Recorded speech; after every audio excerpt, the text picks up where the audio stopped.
Welcome to another show. I'm Sid, and in today's video I'll be showing you how to create this effect. They ask you how you are, you just have to say that you're fine when you're not really fine, but you just can't get into it because they would never understand. If you like the video, don't forget to hit that like button, share it where you think it might be appropriate, and let's just jump right into it. I don't know what I'm doing. Let's go. Okay, so we have a new project here, and the first thing I'm going to do is drag my M4A audio file here into my project assets panel.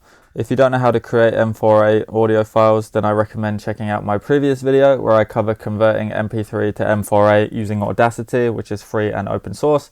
There should be a link on screen now. If not, it will be in the description of this video. So once you have that, import it, drag it into your assets panel.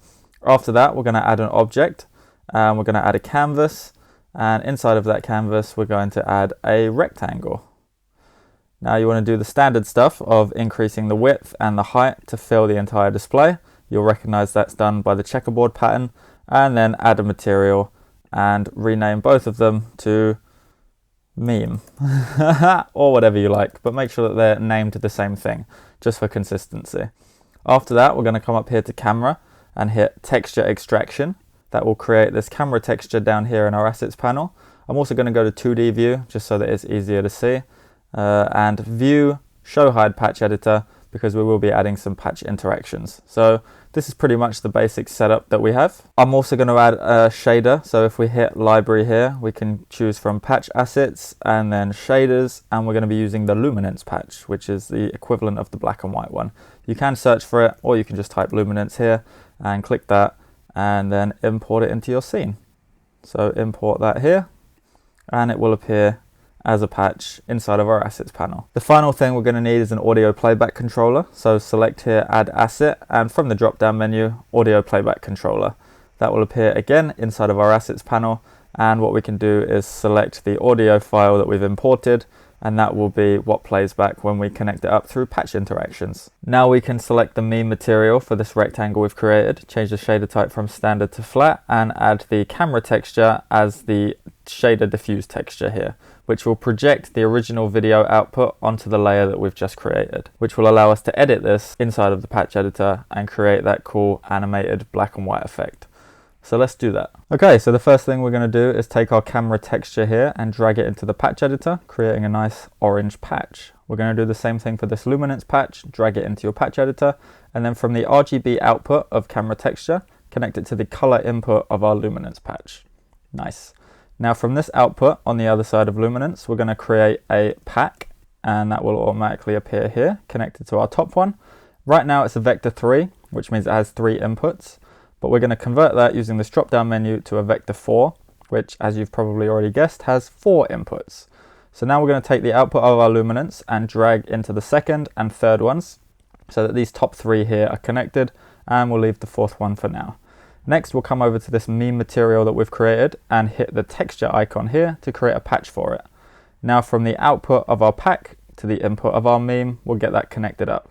You see it changed something here in our preview window, but not actually in the iPhone display window. This is where you can adjust from 0 to 1, and you can create that luminance effect. You can also scale it to be 0.5 or any variation between 0 and 1. So for now, I'll leave that at 0, and that's pretty much the entire luminance patch. Now we're going to add some animations. So if I tap up here, we can create a screen tap patch, and we can connect that up here from gesture state to animation. So we have one of those, and then from progress we can create a transition, which we can convert from vector 3 to number. And now you can see the start range here is 0 and the end range is 1, which conveniently is the range of our luminance value. So if we drag this value here and connect it to the fourth input of our pack, so now when I simulate touch, it will go from 0 to 1, which in this case is full color to black and white or luminance. Obviously we want it to reverse, we want it to go a little bit slower than that. So I'm going to change the duration here just temporarily to 5 seconds. I'm also going to connect from gesture state to the reset input on our animation so that when I tap it, it will go back to 0 and go all the way through again.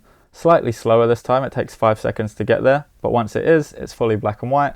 It'll take one more click and it will reset again. So now we've created an animated loop. I'll move these slightly downwards. I'm actually going to set this to be 6 seconds so that it copies the meme that I've already created, but you can play around with these values, the duration here, and the duration and the transition, and all of this stuff really. You can change this luminance patch out for any other one and just see what happens. Anything with a range that you can adjust. So feel free to play around and see what kind of results you can come up with. The next part of the meme was the moving, rotating screen. So we have our meme rectangle here, and we have a scale and rotation transformation here. So if we click this and we click this, we can create a patch for each of those, which means we can now adjust the scale and rotation inside of our patch editor, rather than doing it manually inside of the properties panel. I'll be using the same animation loop here, but I will be adjusting the transition because, as you can see, this one is a number which goes into this number here, but this one here is a vector 3 and this one is a vector 2 because it has 2 axes and 3 axes respectively. So what I'm going to do is copy and paste our transition up here, Control C and Control V, or you can just click and drag and type transition and it will create a new one for you, but this is a little bit faster. What I'm going to do is change that from a number to a vector 3, connect our animation output to the progress input of our transition here, and connect our vector 3 transition to the 3D rotation. Now I'm going to do the same thing again, copy and paste, Control C, Control V, change this one to be a vector 2, and connect the value output here to the 2D scale input of our meme rectangle. Now you can rearrange these to make it look good, or like just easier to understand where everything is. But as you can see, everything is coming from our screen tab right now, and going through this animation sequence.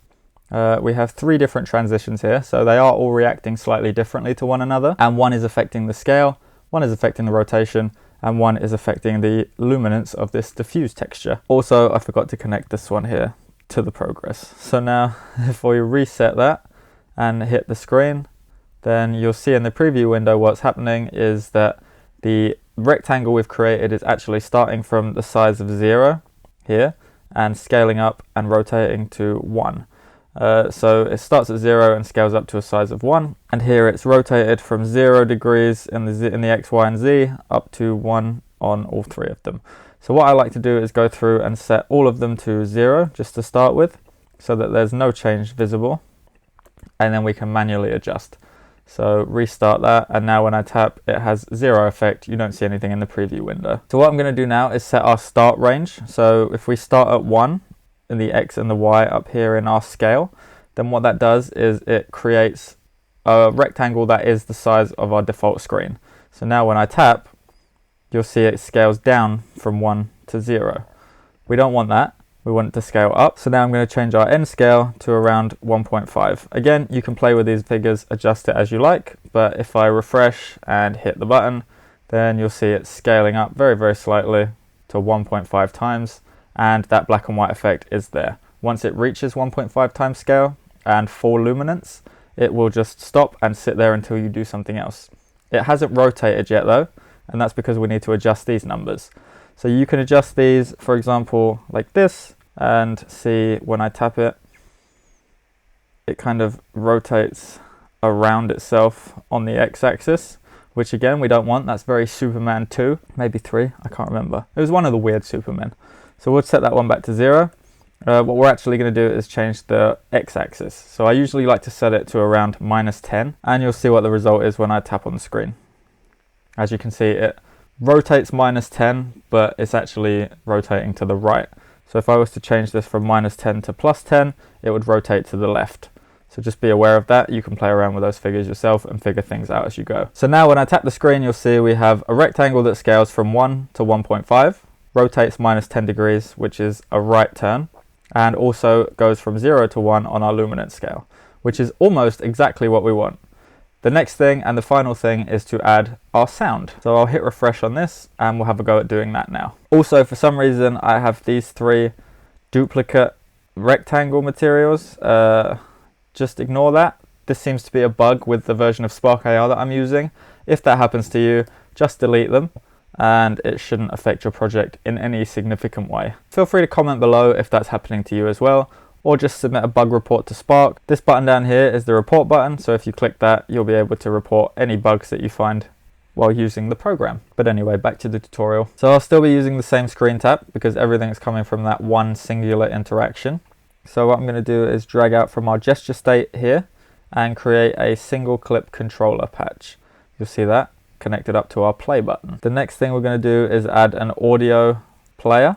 So add one of those. And from here, we're going to add a new object to our scene. This time it's going to be a speaker. So here, add object, and then scroll all the way down to effects. And when you find speaker, just hit that and it will create a new speaker inside of our canvas. You can actually drag that down here outside of the main scene and it doesn't make any difference really.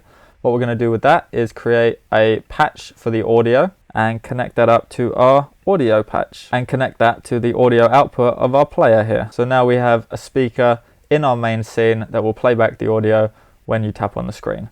But we don't have any audio yet, so select the M4A file that you've created. Again, tutorials will be linked, hopefully.